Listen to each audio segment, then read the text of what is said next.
Yes, so Damien, you and Phil and George and David, and of course the lovely cast we had, you made this movie, and then a whole new set of challenges came. You had it in the can, you had it ready to go. Talk about trying to find distribution and how hard that was. You see what he's doing here? He's trying to... No, because it's an important... Enter Steve Barton, ladies and gentlemen.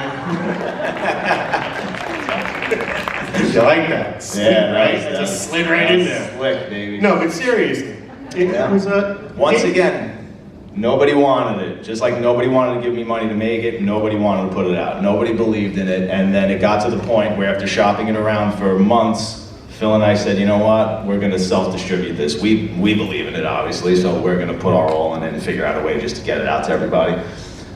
So I was watching Rob Zombie's 31 one day, and on the DVD it had a quote from Steve Barton, and I was like, I think I know this guy.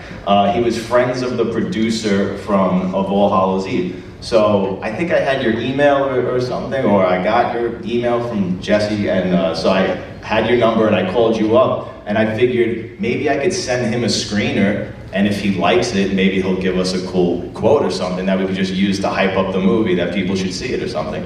So I called him up, I told him what I was making, he said, sure, send it over.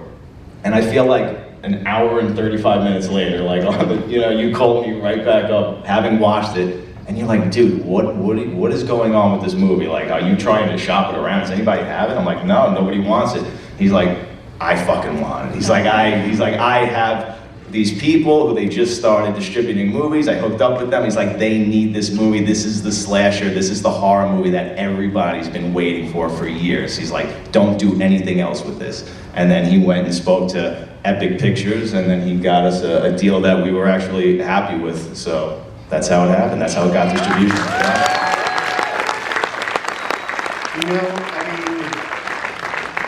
I get sent, at the time we were looking for movies for a Dread Central Presents label, which I created and served as editor-in-chief for 18 years, and they wanted to spin it off into a DVD level, and I saw a lot of movies that really sucked, And here comes Terrifier, and I'm blown away, and I said people are going to be blown away, and I convinced the powers that be, and they released it, and here we are, and that's so incredible. Everything about this movie has been both cursed and charmed from the beginning, So the movie comes out, and again, thanks to you guys, it was a success, and sequel talk started coming. So how did the initial sequel talk start? I mean, we always knew we were going to make a sequel, because when I was shooting the movie, originally it didn't end with Art resurrecting in the morgue, but I said while we were shooting, I said, I want the audience to know he's coming back. There's no way I'm killing off this character, at least at this point, And I said, I want to make many more movies with this character. So then we went back and we shot that scene, so you had a cliffhanger. And I don't remember exactly how much time went by after we released it or whatnot, but when it came to, I just wrote the script pretty quickly when I actually sat down to write it. Wrote it in 3.5 months or something like that. And then, Phil said, I'll put in pretty much, the money that I put in for the first one. We'll try and do the same thing again with the same budget, basically. But you've seen Terrifier 2 now. It is like 10 times more ambitious than the first one. So I remember specifically worrying that we're not going to be able to make the Clown Cafe scene for like 50 grand. I'm like, how the hell are we gonna pull that off? So I was like, maybe we'll reach out to people and try this Indiegogo thing now. We have a bigger fan base. So I set the Indiegogo goal for 50 grand, and it was really targeted for the Clown Cafe scene in particular. And sure enough, in, I don't know, maybe 10 hours or something, we hit our goal, surpassed it, wound up making like $220,000, something crazy in like 24 hours. It was insane. And it was really eye-opening, because you never really know we never really knew what we have, or we knew we had something special and that there was a fan base, but we're constantly surprised, and that's happened again and again. It happened with the theatrical release of part 2 and everything. But once we had that budget, we said, all right, now we can really do this. And if we did not have that Indiegogo, money, we would have never been able to make the movie, period, because it was so ambitious. So like every nickel went into making the movie 1,000 times better than what it is. It's all on the screen. So again, you know, we thank each and every one of you who supported us, and especially with the Indiegogo campaign. Terrifier 2 wouldn't exist without you guys. And what made you come back for round 2? Who's that? What made you come back for round 2? Stupidity. I like to be tortured. Actually, the God's honest truth, see, what most people don't know is there was an Oscar-worthy performance in Terrifier 1 that was cut. So I figured I'd give Damien another shot. So I'm back in 2. Mother. Any kids in this audience? This son of a bitch cut me out. He didn't even cut me out totally. George helped him. I'm up here alone. I'm a man on an island. Do you get this? I love it. I mean, this is, you know, you couldn't ask for more. You know, I was retired. I was bedridden for 2 years. I was sick. I almost died this time around. I'm having a blast. I'm like enjoying life. This is fun. This is fun. I love it. I'm very nice to everyone on the set. I'm called an angel, a peach. I think those are the terms. Yeah, on the money. I'm very, very understanding.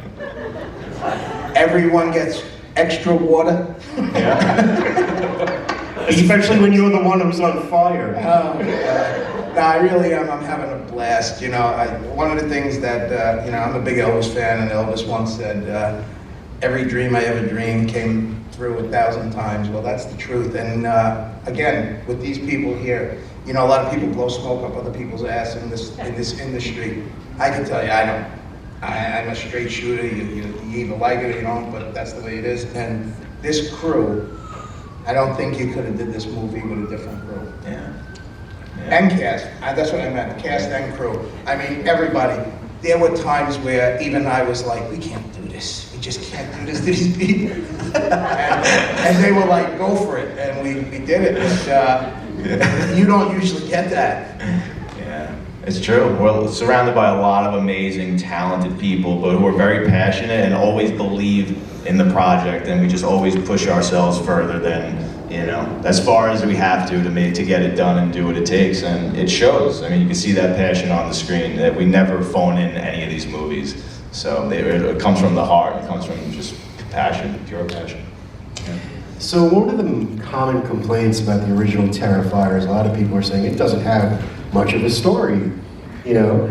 And I was like, you're damn right it doesn't. It's people getting murdered and this is awesome, right? But Damien is one of those people who he looks at he loves criticism, whether it be bad, whether it be good. To him, any feedback is really good feedback.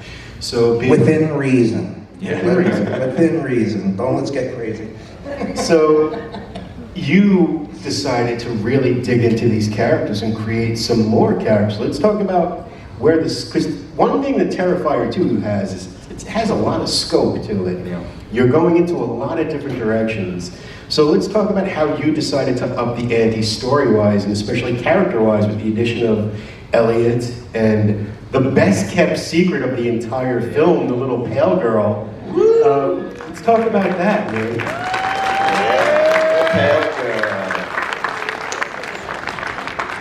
Yeah, like you said, I wanted the scope to be much bigger, but most importantly, I wanted heroes, protagonists that you really empathize with and got behind in this one. Not to say that we didn't have those in part 1, but this was really about establishing a hero that you can follow, that we can almost put up on the same pedestal as art in some regard, in Sienna. And that's she's my favorite character that I've ever written. She's very close to me. She's based on, you know, aspects of me, my 2 older sisters. Just there's a lot of personal things with that character. So I've had that character in mind for years, since around 2008. I actually tried to film a movie with that character, but it wound up falling apart, thankfully, because it all worked out for the best now. But I knew I was going to dig up that character again when I was ready and give it another shot.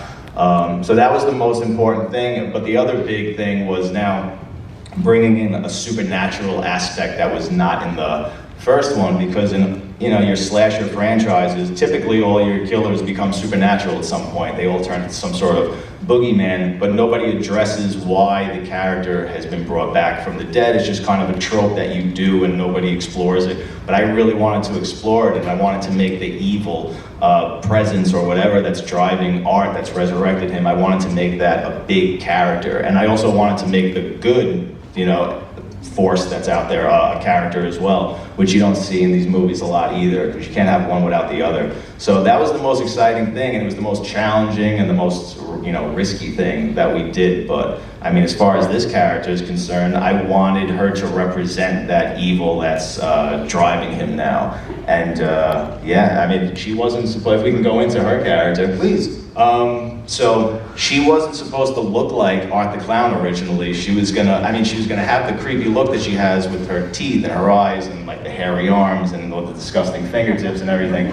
But she was supposed to look like a little girl from the 60s or something, in like a yellow dress with flowers and like flowers in her hair and things like that. And maybe a few months or so before we started shooting the movie, that Halloween right before, I saw all these cosplays on Instagram, and I was getting tagged, and I just saw tons of girls dressed up as Art the Clown, and all their own unique spins on the character. And I said, ooh, I gotta grab onto that and do my own before it's too late, and I think that's a great idea for this character. She should be a mini Art the Clown. And we did that. It was kind of last minute, and it just, it's like, I can't imagine it being any other way. But then it was about casting the character, and we had just people send in headshots. I saw her headshot. I contacted you or your mom, and I said, can you just have her just send me back a video of her making all these creepy faces? That's really all I need, and I could just take it from there. And then she sends me back this video of her just looking in the mirror and doing all this creepy stuff and smiling with these wide eyes. And I said, it was the same moment when I saw Dave. I said, she's gonna look great in this makeup. And she came in and killed it. Killed it. So proud of you, seriously. And how old were you when you... This 11. 11.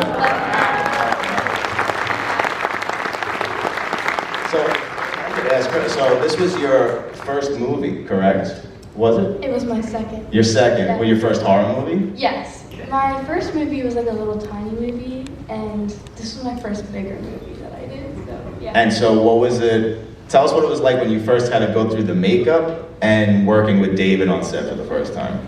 Well, there was a lot of different like prototypes of the makeup. Right. I remember coming in, flying to New York, and we were experimenting with the different makeup. We originally tried freckles, I think, and we tried like red hair, but it was just a lot of like trying to then finally get to what we came up with, which was like the little mini me of Art the Clown. And the makeup process did take like 2.5 hours, and then it took like 2 hours to get out of, which a lot of people don't think about, but like the big old teased hair, that was a mess to try to get out. And I would oftentimes leave set with like black eyeliner under my eyes, and I'm sure you can relate to that. But yeah, I looked crazy leaving, but it was so worth it.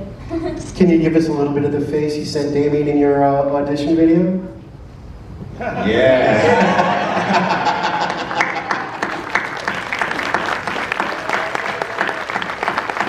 I guess I still got it. Pretty good. Now, the Clown Cafe scene was, man, a lot of talk about that scene before. When Damien said to me, dude, I got this scene with like 20 people dying. Like, I'm like, well, what is it?